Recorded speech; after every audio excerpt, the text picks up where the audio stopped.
জয় শ্রীকৃষ্ণ।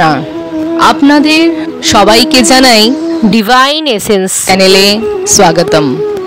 আজ আমরা শ্রবণ করব শ্রীমদ্ ভগবদ গীতার ধ্যানামের একটি অন্যান্য রূপক শ্লোক, যেখানে কুরুক্ষেত্র যুদ্ধক্ষেত্রকে কল্পনা করা হয়েছে, যা বিশাল নদী রূপে।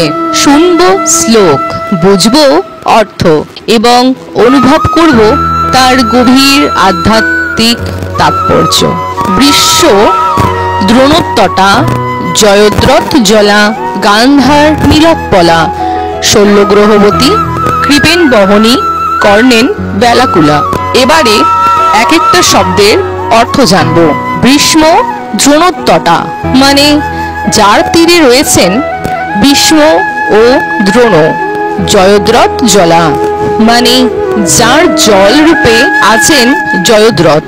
গান্ধার নীলোৎপলা মানে গান্ধারের নীল পদ্মরূপী সৈন্যসাজ।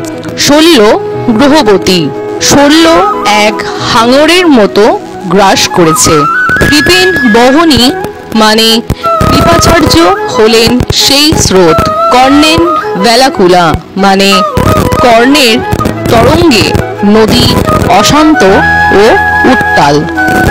এবার জানব প্রতিটা পুরো শ্লোকের মানে।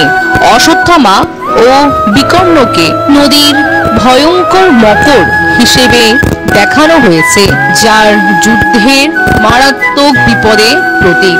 দুর্যোধন এই যুদ্ধে নদীর ঘূর্ণি বা ঘূর্ণাবত, যার যোদ্ধাদের টেনে ডুবিয়ে আনতে পারে।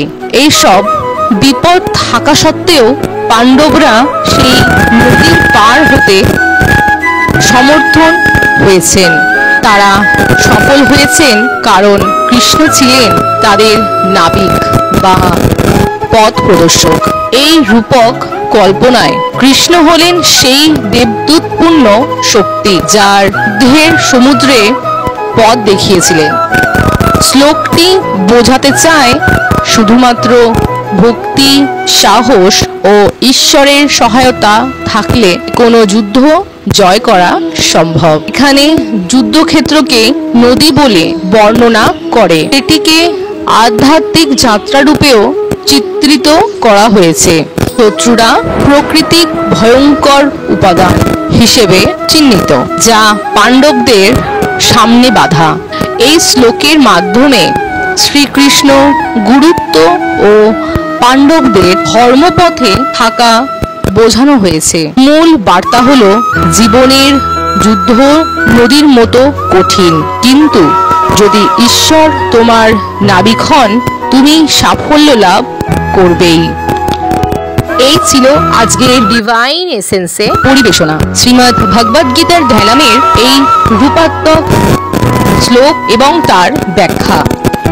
আপনি যদি চান কৃষ্ণ আপনাকে পথ দেখান, তাহলে কমেন্টে লিখুন জয় শ্রীকৃষ্ণ। চ্যানেলটি সাবস্ক্রাইব করুন, ভিডিওটি শেয়ার করুন এবং পাশে থাকুন। ভগবানের কৃপায় আপনার জীবন হোক শান্তিময় ও আলোকিত।